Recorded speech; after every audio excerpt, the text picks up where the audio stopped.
There's a specific kind of relief that comes when a scary, non-contact injury turns out to be less severe than the worst-case scenario, and that's exactly the news Dan Quinn delivered to Washington's beat reporters this week regarding backup quarterback Marcus Mariota. Let's break down everything Quinn actually said, because there's real substance buried across this entire press conference. Start with the headline update. Mariota suffered a right knee Meckel sprain during the preseason opener against Miami, an injury that will keep him sidelined for the remainder of the preseason schedule. But Quinn was genuinely optimistic in his framing. The expectation right now is that Mariota will be ready to go by the start of the regular season. Quinn was also direct about the roster implications, confirming Washington doesn't currently anticipate bringing in outside quarterback help during Mariota's absence. Instead, that recovery window simply opens up additional practice reps for Sam Hartman and Athan Kaliakmanis as they continue competing for meaningful depth chart positioning behind Mariota and Jayden Daniels. There was other genuinely encouraging injury news buried in the same update. Tight end John Bates and center Nick Allegretti are both progressing well enough to return to practice, which matters considerably for an offensive line and tight end room that's had to navigate real absences throughout camp. On the flip side, running back Jeremy McNichols will be out for several weeks with what Quinn described as a fairly significant quad injury, and cornerback Trey Amos remains in a cautious holding pattern, still working through soreness in his surgically repaired ankle rather than a genuine re-aggravation, but not yet fully cleared to participate in team drills. On the defensive side, Quinn spent real time breaking down what he saw from his two rookie linebackers, Sonny Styles and Keon Chesun, in their preseason debuts. His praise was specific and grounded. He liked their squared-up technique, their physicality, and genuinely respected the command and presence both showed on their very first live snaps as professionals.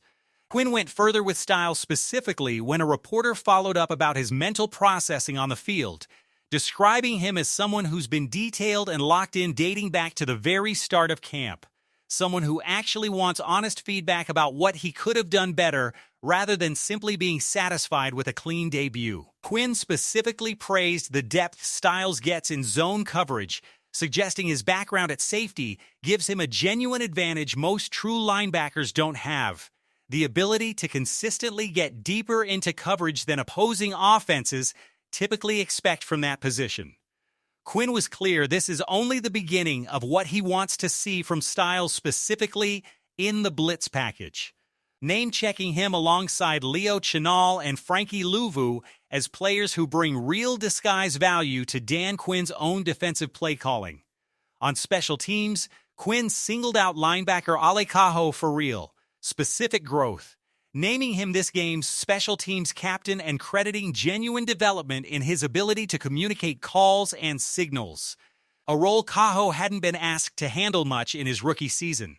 Quinn's broader framing here was worth noting too, describing this as a genuine proving ground for players fighting to establish themselves, specifically calling out Colson Yankoff and Jordan McGee as names emerging into bigger leadership roles on that side of the ball, as some of last year's core special teams contributors move into different roles or leave the roster entirely. At running back, rookies Katron Allen and Robert Henry Jr. both earned real, genuine praise for their preseason debuts, and Quinn's language here reflected something coaches specifically value. Allen himself acknowledged leaving some plays out there rather than feeling satisfied with a flawless performance, which Quinn seemed to appreciate as a sign of self-awareness rather than a concern. Quinn specifically flagged one target Allen wanted back in the passing game, given how naturally secure his hands looked on tape, while praising Henry Jr.'s pass protection on a long developing play down the field, a genuinely difficult skill for any rookie running back to show early. Both backs handled increased workload without hesitation after Jerome Ford exited the game, which Quinn described as a genuinely good sign heading into the following week's practice block.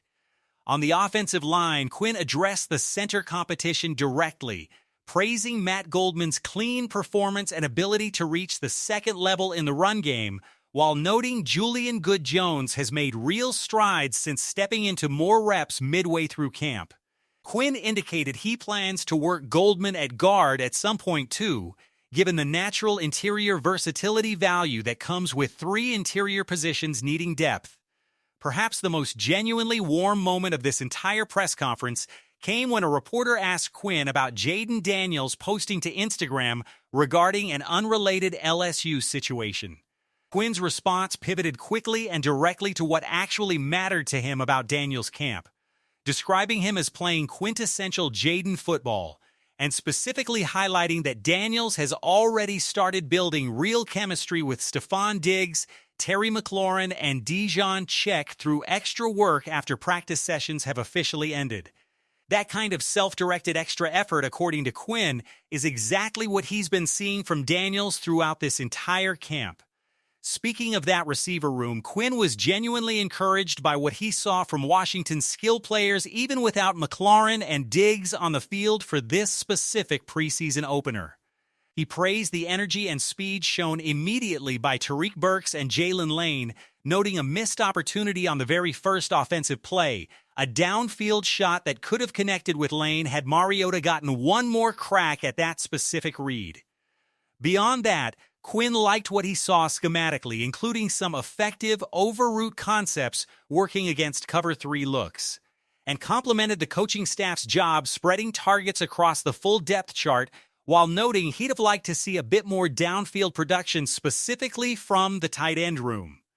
On discipline, a real recurring point of emphasis for this coaching staff, Quinn was candid about where things stand. There was a pre-snap penalty on a kicked pat and a false start elsewhere, both squarely in the category Quinn wants eliminated entirely regardless of context.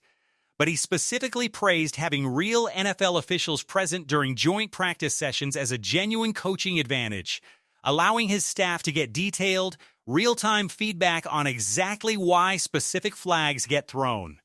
He was more forgiving of situational, post-snap penalties, framing those as a natural part of live football while drawing a hard line on pre-snap discipline specifically. On the positive side, he praised his team's clock management in both 2-minute and 4-minute situations at the end of each half, calling it a genuine step in the right direction operationally. So heading into this next stretch of camp, a genuinely important block featuring 2 padded practices back-to-back, Washington walks away from its preseason opener with real, mostly encouraging news. A backup quarterback situation that's serious but genuinely manageable with a real Week 1 target in place. 2 rookie linebackers who look further along mentally than many expected this early. A running back room that showed real composure and self-awareness in its very first live action. And a starting quarterback already doing the extra unscripted work with his top receivers that tends to pay off once the games that actually count begin. Let me know down in the comments, how concerned are you about Marcus Mariota'S Week 1 timeline given this new Mikel diagnosis? And which rookie impressed you the most from this preseason opener? Drop your thoughts. And if you enjoyed this breakdown, subscribe for more Commanders training camp coverage all season long. Hail to the Commanders!